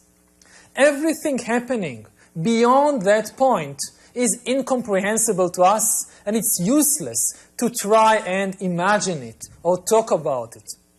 Unless some nuclear or ecological catastrophe intervenes, the pace of technological development is so rapid that we will soon come to the point when Homo sapiens is replaced by completely different beings who possess not only different physiques, but also different cognitive and emotional abilities and experiences. This is something that most people, most sapiens, find extremely troublesome, extremely disconcerting. In all likelihood, our species is going to disappear. But yeah, the advent of artificial general intelligence is called the singularity for a reason, because just like a black hole, which is a singularity, it's difficult to predict what will happen. So it's not as though the advent of AGI is necessarily bad, but it's bad as one of the possible outcomes. And when is singularity in the definition of Ray Kurzweil going to happen? Well, I think you were saying he's predicting 2025. I think that's reasonably accurate. There'll be an apocalyptic event that ends everything we know. This is called the singularity. When the machines take over, the true believer can get immortality. The non-believer is consigned to death. That is approximately the theology. Well, I think it'll actually be that people don't have to work at all. Pause. Okay, so I'm giving you a lot of Bible verses. You might go, man, this guy. That's why I put up Say Them All for one time, because that was the most motivational highlight reel you're ever going to see. Okay, if you open your Bible to Revelation chapter 18 tonight, Revelation chapter 18, verse 21 through 23, the Bible prophesied there will come a time where humans will not work anymore. Who knows about this? Revelation 18, 21 through 23, where humans won't work anymore. It says all people will be deceived. How many of you know that? So I personally believe what's happening now is Revelation 18, verse 21 through 23. I believe that. You don't have to. Daniel chapter 2, the Bible prophesied there'll be a time called the fourth kingdom where man will mix with machine. Daniel chapter 2, I believe that's the fourth industrial revolution. So as for me and my family, we will not be merging with the machine. However, I'm the guy whose kids couldn't come to class because I wouldn't do the masks or the shots or the lockdowns or the whatever. So as it relates to you and what you want to do, we're going to have to ride down some toll roads on the way here. We might not agree with it. We're going to have to pay taxes we don't like. We're going to have to use the internet, which is largely controlled by technocrats that hate us. But we got to navigate that and use the Bible not as a rearview mirror, but as our compass. So switching focus just briefly, and then we'll take a break here. I want to ask everyone the same question. The Bible, Dave, doesn't change. No. We might disagree on my observations of AI or whatever, but why do you have to use the Bible as your compass and not a rear view mirror? Because that's the only truth. He was in the beginning, is now, and always will be. That's the only truth. So you guys, Karime, you're growing your business there. You got a daughter. She, was born yesterday. Things are going good. Hearing that kind of stuff could be concerning. But how do you process that within your household? So I would say that it starts at home with each of us. Look around you. You have a family that God gave you. And I would say it seems overwhelming to see stuff like that and think that you need to go change the world when really it starts at home. I think God is bringing order into the home first, here and now. Husband and wives being reunited as they were intended to be under God. And the whole world is going this way, and it's gonna seem odd, but there's a small amount of people that are just walking not according to the world, so. The Bible tells us the narrow gate is the path to heaven, the wide gate is the, so I'm just telling you, I'm not a genius, I'm very countercultural, but I can tell you when I heard that the models that said 2.2 million people would die, you remember that when the models, they said, the models said 2.2 million people would die from COVID, so we need to shut down. My initial thought was, if that is true, you can't temporarily suspend the Constitution, right? First Amendment. And Hebrews 10:25 tells us not to forsake the gathering even as we draw closer to the end, so I'm not shutting down. So that was my decision for not shutting down. I knew the models are false, the PCR tests are false, the treatments are real, but I used the Bible as a guidebook, not as something irrelevant that I might look at after I've made my decision. Hopefully that makes sense. Does that make sense? That I look at it as my decision-making technology. That's where I go for the infinite intelligence. So are we on the same page? Okay. Stacy, I want to get your thoughts on this. Again, podcasts, more and more podcasts are being done completely by AI. More and more shows are entirely AI shows now. There's a lot of shows, more and more music. The top song in country right now is an AI song. You're doing a podcast. How do you perceive many conservative voices are no longer even recording their show? They're just using AI to record the whole thing. What's your thoughts? Well, I go back to the Bible. You were talking about the Bible. You know, the Bible, yeah, it was written thousands of years ago, but it is the living word of God. That means it's alive today. It wasn't just for them that was written thousands of years ago. It is for today. So every decision comes through that. And I think that's really important. That's the foundation. And then prayer. Before every episode that we do, we pray. And truly, we've given everything we have in our life. Our hands are open. There's no fist closed. Our hands are open for the Lord, whatever he wants to do with what we're doing, whether it be money that's flowing with this wealth transfer that's coming. You know, it's like, okay, God, let the money flow through me and to your kingdom coming here to earth. But I think in the AI and our space, people are looking for something that is real. You know, obviously right now we're seeing AI, what's ended up happening with even country music and it being the top of the charts, you know, with AI. It's like, can't believe that is actually happening. But people are looking for things that are real. And so if we just continue doing what we are doing, be wise in that and ask God on a daily basis to guide and direct us, staying in the Word, he will show us the way. Super Dave, AI, you know, we got questions up here. People want to know about AI. Again, by the way, if you're using Google, who used Google Maps to drive here today? It's AI. Who used Google at all this week? AI. Who invests with BlackRock? Someone doesn't want to probably volunteer that, but BlackRock, AI. S&P, who invests in the S&P? BlackRock, AI. So all of us are in some way have been using that technology for a long time. I have met more and more elected officials. This is kind of concerning. I've met a lot of elected officials the last 4 years, and many of them are now using AI to write the bills and to proof the bills, and they never even read the bills before signing the bills. So I met a very prominent conservative the other day who's telling me about this legislation, big old thing, and I'm going, I don't think you've read a 500-page bill, nor do I think you've ever read a 500-page book. I know you. And he's like, well, yeah, but we're using AI to edit the bill. I said, but to edit, did you write it? No, we did not write it or edit. So people are shifting their authority in every industry. Dave, how do you respond to that? What are your thoughts on, you know, staying human? Or maybe you don't want to stay human. I don't know.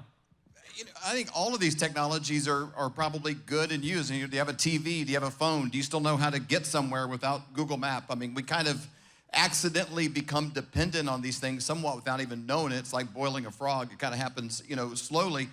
But there's a clear intent from the beginning. Clay mentioned earlier, Garden of Eden, the lies stay the same and the times change. So Eve was offered, you can live forever.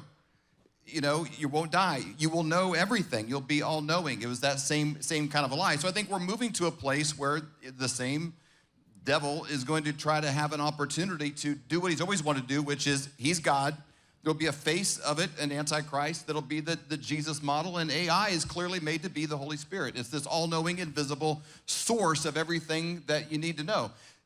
How do we navigate that day in, day out basis? How much of it do you want to get on you? You know, how much, you know, do you want to really write your wife a card versus AI? What should I say to my wife? You know, I mean, where do you start kind of losing your humanity in the process? I think these are all questions that no previous generations really had to grapple with that we do as we parent, as we ask questions, as we, determine what separates us. We're the first people that really had to navigate being fully human versus not, from injectables to, the environment around you. And these are all important decisions that we need to be processing on a regular basis, because that line has never been blurry, and now it really is. 27% of the Bible is prophetic. 27% of the Bible is prophetic. 73% of the Bible is historical. 73 is historical. I would recommend that you read Daniel chapter 2 tonight. Revelation chapter 13 tonight. And then Revelation chapter 16, verse 12 through 14. The Bible said that when the Euphrates River dries up, and it is, China and Russia will team up, and they are. Nations will gather against Israel, and they are. The beast technology will show up, and it is, right? It said these things will happen. And that weird kind of guy, that guy who, he talks about this, he says, Yuval Noah Harari, you saw that guy in the video? He said, in the future, Homo sapiens are going to go away. And I kind of want to just slap him with a mic. That guy, that little weasel guy, Yuval Noah Harari, he's the top advisor for Obama, Zuckerberg, Gates, MIT, Stanford, Harvard, and he's currently the world's #1 best-selling author.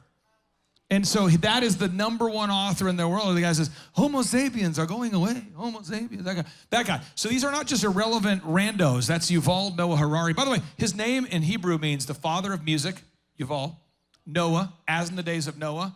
And then Harari means shall ascend to the mountaintop.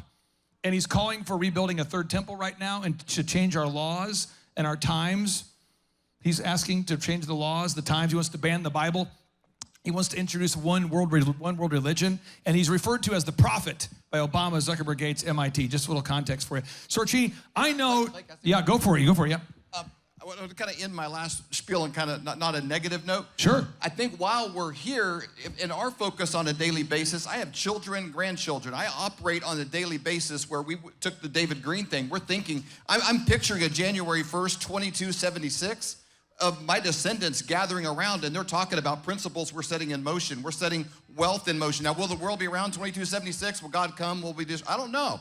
But I have to think on a daily basis when we're making our to-do list, we're making our goals, that I'm actually making leather binders that my grandkids are gonna have as they turn 16 that are gonna be around 100 years after I die. I'm making them for them now.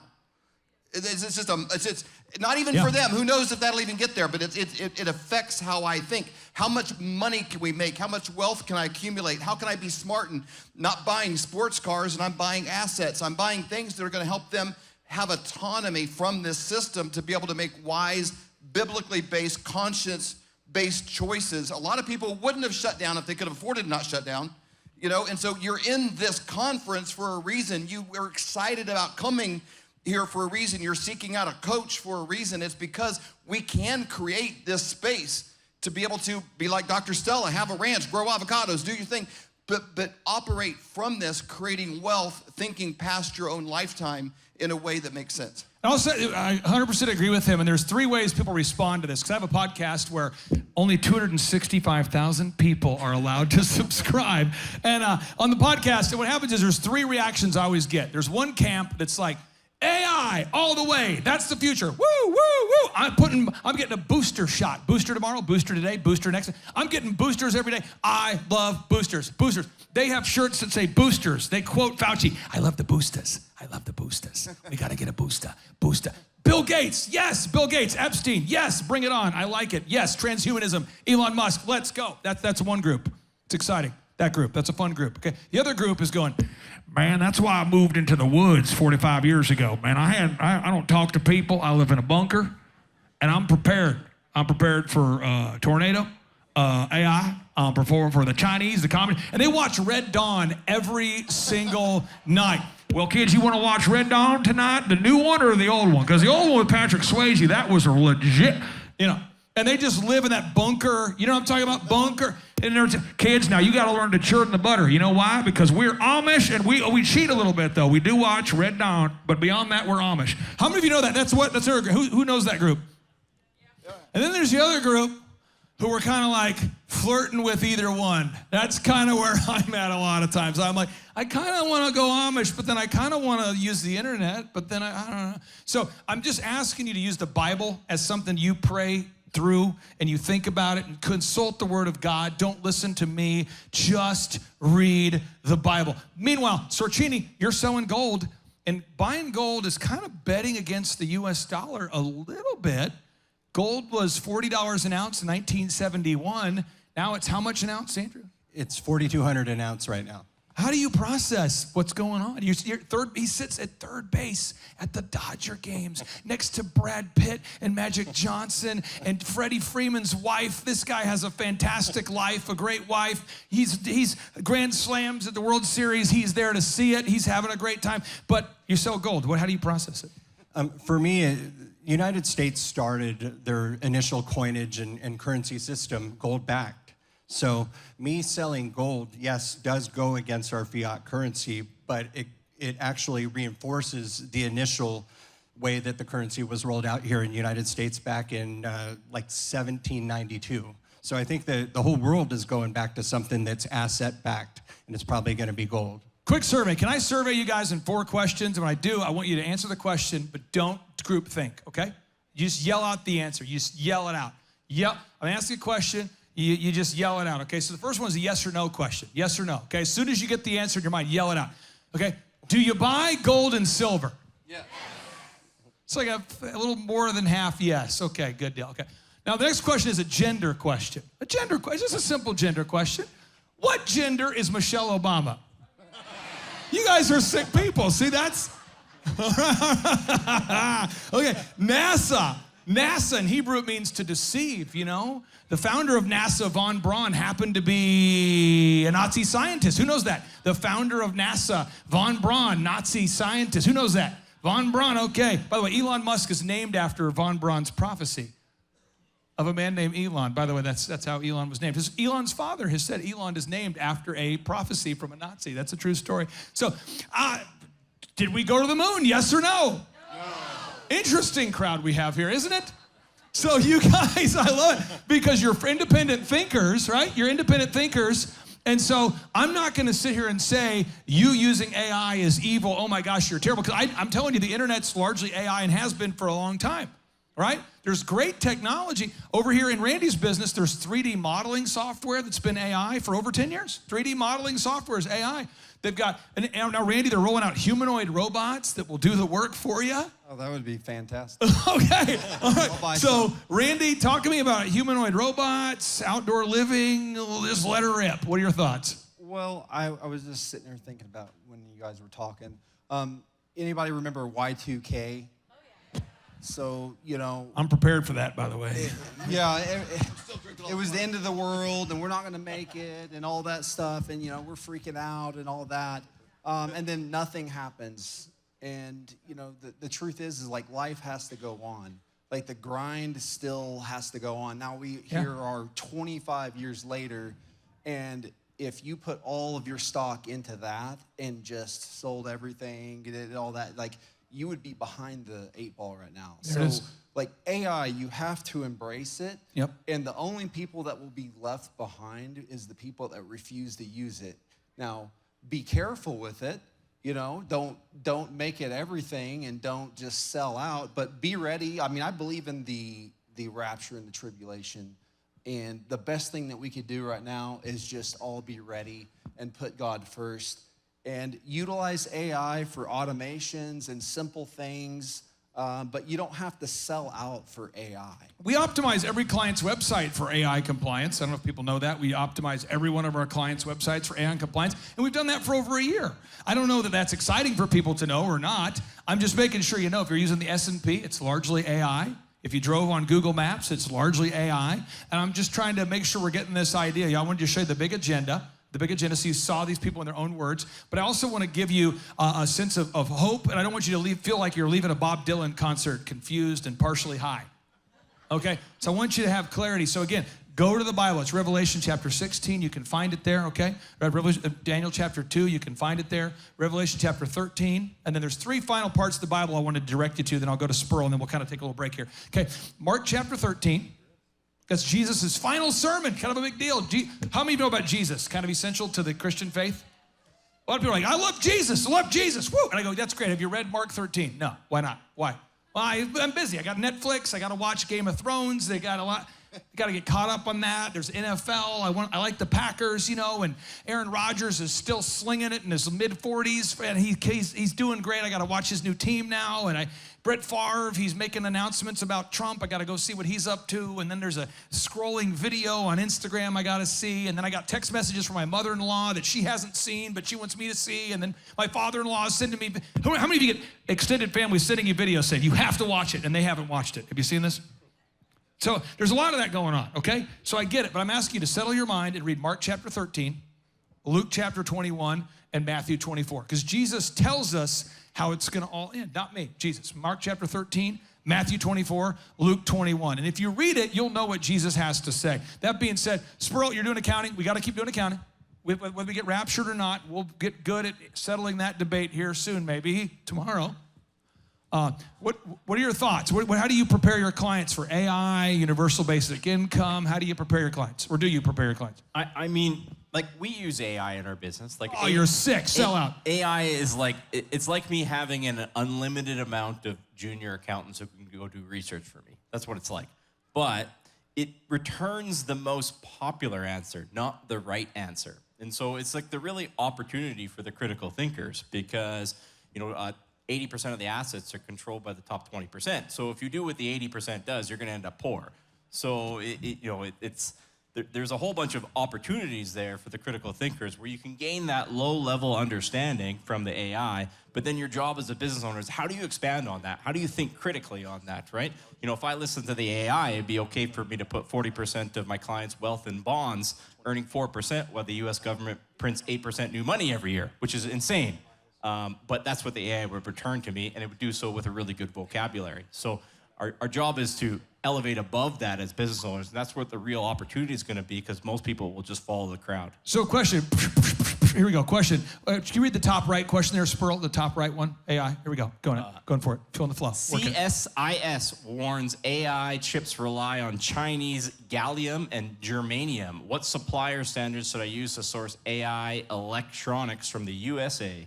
You guys know that Elon Musk is America's largest defense contractor, right? Do we know this? And he's also a massively connected person to the Chinese economy. You know this? Elon Musk does business with China and America. You know the guy who has 30,000 low orbit satellites in space is Elon Musk. He's our top contractor and theirs. So I think at the end of the day, you're going to find there's a little bit more of an inability to separate these countries from each other over time. I think it's becoming, how many of you know the Bible talks about a one world government where all the countries come together? It's real, if you wanted to buy American, it's really hard. Laura Trump's new clothing line, all of it is made in America, but that's rare to find. I think my tie's made in Vietnam, my shoes probably made in Cambodia. Everything I'm wearing today is probably made by AI and some Vietnamese sweatshop people, It's, I don't know. So you can't really separate from the globalist economy a whole lot. What's the next question? AI impact on search. What do we do? Yeah, VISM. You got to do that. You got to embrace it. Okay. Don't just leave here going Google reviews. No, videos, images, search engine, more Google reviews. Video reviews or video content, images, search engine content, more Google reviews. That's how it works. Next one. Yep. How to prep for AI and advanced AI regulation in California and New York. Compliance by July 2027. Doug, you're going to deal with that all day, every day. It was like when COVID, the mandates rolled out. Doug, come up here real quick if you can. This is Doug Mahaffey. He's an attorney. Don't boo. Let's cheer for him. He's a good guy. Don't boo. Attorney, I hate that guy. Our next guest is a blood-sucking attorney from the great state. He's a great guy. So, Doug, when COVID, all the mandates rolled out in California, you had to take the shot or you lose your job, had to wear the mask. You were there. Are you helping people deal with the AI litigation stuff right now? Are you dealing with that?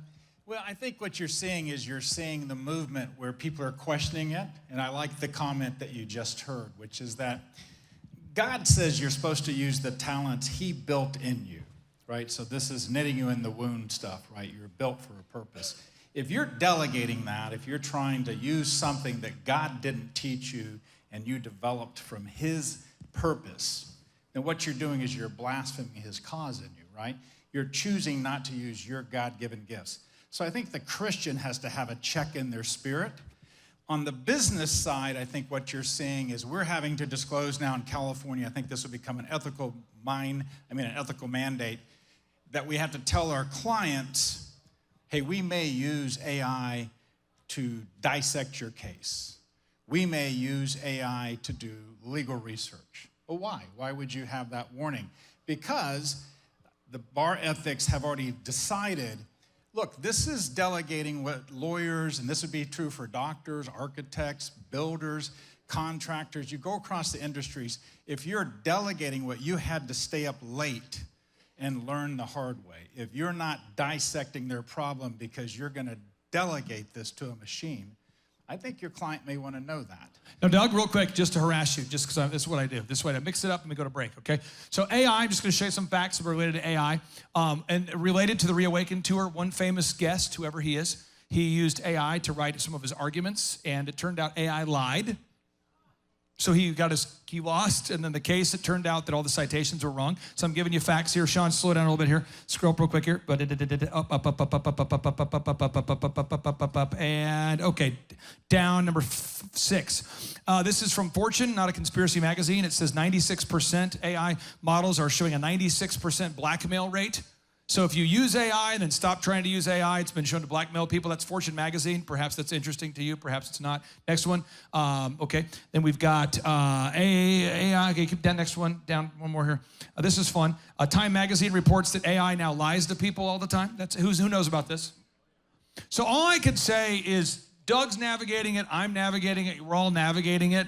But if you need a guy who trusts, and I'd recommend you work with people that fear God first and nothing else. And that's why I bring up Doug, because he's navigating this, we all are, real time, but he actually believes in the Bible. So I think Doug is a source of wisdom on this. But Doug, it's an uncharted territory, correct? I mean, it's a little crazy. It is, and I think you need to be cautious. I think that's the number one thing you want to remember is that AI wants to please you. Remember, the models have changed, where the OpenAI used to tell you what you were shopping for and you started getting ads. Now it tries to figure you out. And it realizes that if you're leaning conservative, it's going to give you conservative values. It does that in our legal research.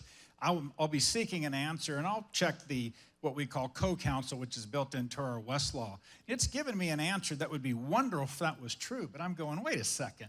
I got 40 years in this business. That doesn't seem quite right to me. It'd be nice. So I dig in the hard way, go back to the cases and read the law. So you got to ask yourself, am I violating my ethical duty to my clients and my customers because I'm not digging this out to know it's true?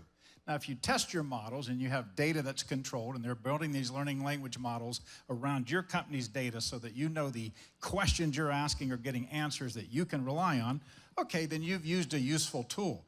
But that's a long process that you've got to outsource to a company that does that. So be very cautious.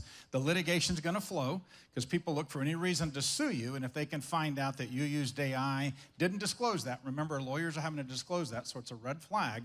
If you're doing that, just remember, they're going to find a reason to say, well, wait a second, I hired you to design this, and you used AI, I didn't consent to that. That's a breach of contract, I'm not going to pay you.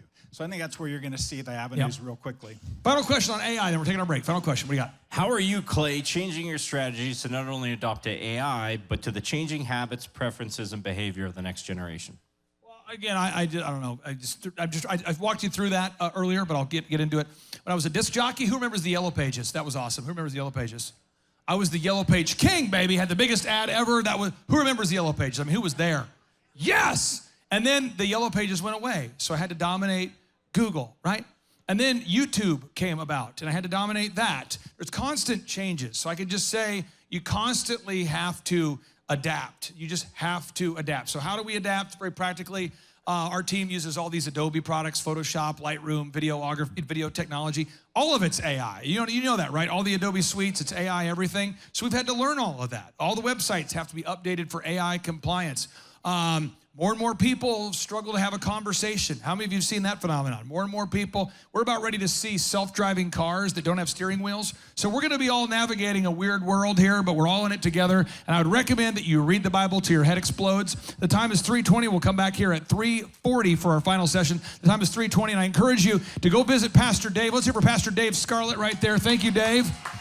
That's Karime. She's here. The Flyover Conservatives, Andrew Sorcini in the house. Randy Antrikin was right here. This is Doug Mahaffey. That's Josh Sproul right there. And we'll come back after the break at 3:40 for our final session of the day. Final session at 3:40. Final session at 3:40. Hopefully that covered all the AI you wanted to talk about for the rest of your life, or at least for the rest of today. So we'll come back here at 3:40.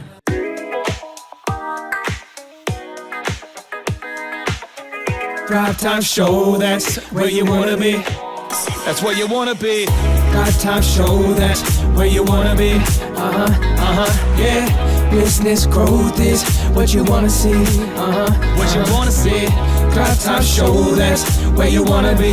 Where you wanna be, yeah. If you got the big goals to achieve it, you got to achieve it. For entrepreneurs, it's a paradise. For employees, it's a change paradigm.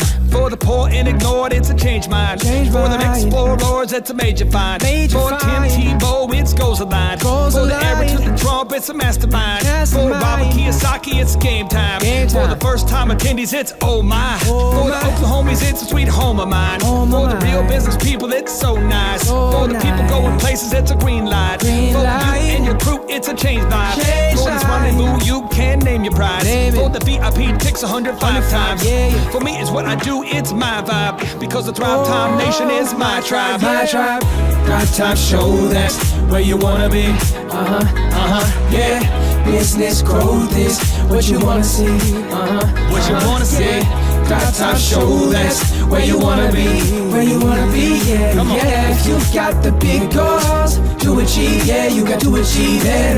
It's time to thrive, what a time to be alive. Breath in my lungs, thank you Jesus Christ. You got a chance, look, I'll change upon the list. So beat that clock by your diligence. It's up to you, do you prefer to keep making the wrong turns, or to turn it all around after you take the time to learn? Without vision, the people perish. Like wisdom, you get embarrassed. Or be humble, grow 1,000-fold. Leap a harvest and share it. Can we kick it? Yes, we can. If you come with business problems, you leave with plans. At the Thrivetime Show, we make wealth expand. And we're focused on implementation. We teach marketing and improving your brand. How to build the systems and finance. We teach how to hire people and manage them. How to bring your dreams into reality. Since 05, I've been doing it, cause that's my jam. Helping goal pursuers do it, putting cash in their hands. Now that Eric Trump has joined us, he has joined the band. Kiyosaki's coming too, cause he's in the rhythm. But can he kick it? Yes, he can. Kiyosaki's in the dojo of self-discipline. So get your tickets now at Thrivetime Show End. I'd buy them now while they're still on hand. Thrivetime Show, that's where you wanna be. Yeah. Business growth is what you wanna see. What you wanna see. Thrivetime Show, that's where you wanna be. Where you wanna be, yeah. If you got the big goals to achieve, you got to achieve it. Thrivetime Show, that's where you wanna be. Yeah. Business growth is what you wanna see. What you wanna see. Thrivetime Show, that's where you wanna be. Where you wanna be, yeah. If you got the big goals to achieve, you got to achieve it.